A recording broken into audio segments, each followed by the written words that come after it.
72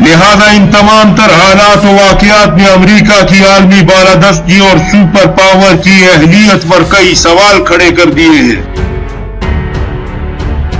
کیونکہ دنیا کے صرف وہی ملک اب امریکہ کی بات سنتے ہیں جن کو اس نے IMF اور ورلڈ بینک کے ذریعے قرضوں کے بوجھ تلے جکڑا ہوا ہے، اور اس کا حل بھی چین نے برکس ممالک کے بینک کا قیام کر کے نکالنے والا ہے، جو کہ IMF اور ورلڈ بینک کے مقابلے میں کھڑا ہوگا، تاکہ دنیا کو امریکہ کے اس معاشی چنگل سے بھی آزاد کروایا جائے۔ جبکہ چین نے ون بیلٹ ون روڈ منصوبے کے تحت سی پیک کے ذریعے دنیا کے 40 ملکوں جن کے پاس کوئی سمندر اور بندرگاہ نہیں ہے یا پھر وہ دنیا کی مین منڈیوں سے بہت دور ہیں، ان کی قسمت کو بھی پاکستان کی گوادر بندرگاہ کے ساتھ باندھ دیا ہے، جس سے پاکستان اور چین کا عالمی سیاست میں اثر و رسوخ بہت بڑھ جائے گا، کیونکہ گوادر بندرگاہ خلیجی سمندر میں تیل کی تجارت کی واحد گزرگاہ ہے، جس گزرگاہ کو بند کرنا دنیا کی نبض بند کرنے کے مترادف ہے۔ اور بھارت جو پاکستان کو پانی کے ذریعے تنگ کرنے کے منصوبے بناتا ہے، پاکستان جب چاہے بھارت کو تیل کی بوند بوند کے لیے ترسا دے، کیونکہ اس کی ساری ضرورت کا تیل اسی راستے سے جاتا ہے۔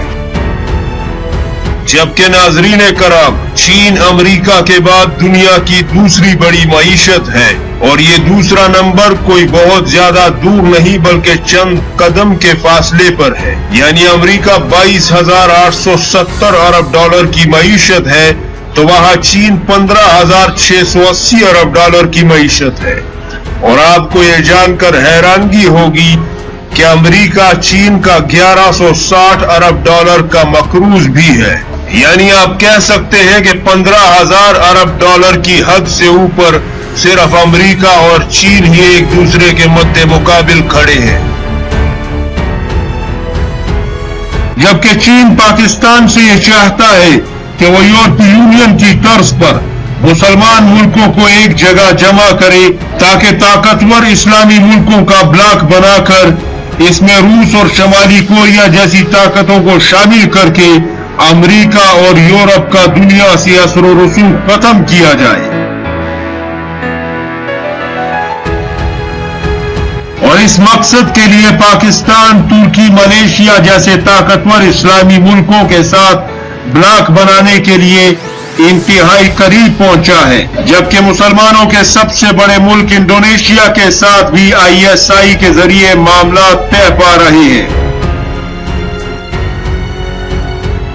لیکن سعودی عرب اور دیگر عرب برادر ملکوں کو ابھی تک پاکستان قائل نہیں کر پایا، کیونکہ جب ترکی، ملیشیا اور پاکستان کی کوالالمپور میں کانفرنس تھی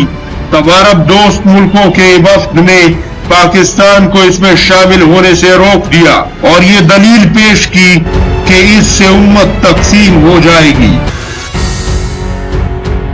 اور عرب ملک صرف OIC کو ہی اہمیت دے رہے ہیں۔ اپنی قیمتی اور مدلل رائے اس ویڈیو کے متعلق ضرور دیجیے گا، مجھے آپ کی قیمتی رائے کا انتظار رہے گا۔ پاکستان زندہ باد، پاک چین دوستی پائندہ باد۔